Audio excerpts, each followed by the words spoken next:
Good afternoon everyone, কেমন আছে? আশা করি ভালোই আছে। তোমাদের ভালোবাসা আর আশীর্বাদে আমারও চলে যাচ্ছে। যাই হোক, সেদিন বলেছিলাম মথুরাপুরে গেছিলাম অনুকূল ঠাকুরের আশ্রমে, তো যেতে যেতে এই ভিডিওটা করেছিলাম, তো তোমাদের সঙ্গে শেয়ার করা হয়নি, তাই ভাবছি আজকে একটু শেয়ার করে দিই।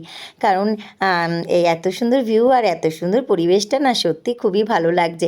তো শহরের দিকে এত গাছপালা এখন আর পাওয়া যায় না, তো গ্রামে গেলে না সত্যি মনটা শান্তি এবং খুবই ভালো লাগে, মন এবং শরীর দুটোই ভালো লাগে। এবং শীতকালে তো মনটা ঘুরু ঘুরু করেই যে কতক্ষণে একটু ঘুরতে যাব। আর রান্না বান্না ঘর সংসার সত্যি ভালো লাগে না, মনে হয় যেন কেউ যদি বলে রোজই ঘুরতে নিয়ে যাবে তাহলে খুবই ভালো লাগে। যাই হোক, এই যে আমাদের বাসায় সবাই কে কে যাচ্ছি দেখো, অনেকটাই ভিড়, অনেকেই লোকজন হয়েছিল, তবে ভগবানের নাম শুনলে কেউ আর ঘরে মন টেকে না, তাই সবাই মিলে একসঙ্গে একটু হয়তো অনেক লোকজন হয়ে গেছিলো বাসের মধ্যে, কিন্তু সব কিছু নিয়ে খুবই ভালো লেগেছিলো। ওই দেখো আমার সঙ্গে একটা কিউট বেবি বসে রয়েছে। তো যাই হোক, এই যে বাইরের পরিবেশটা তোমাদের আবার দেখাচ্ছি, কারণ এত সুন্দর ভিউ, এত সুন্দর পরিবেশ, সত্যি ভালো লাগছে, এতটাই ভালো লাগছে যে তোমাদের না দেখালে সত্যি মনটা কেমন করছিল।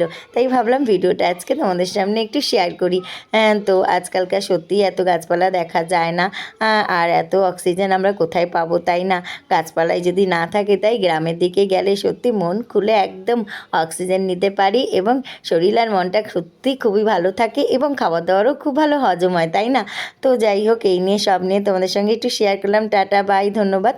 আর পারলে একটু গুড আফটারনুন জানিও। টাটা।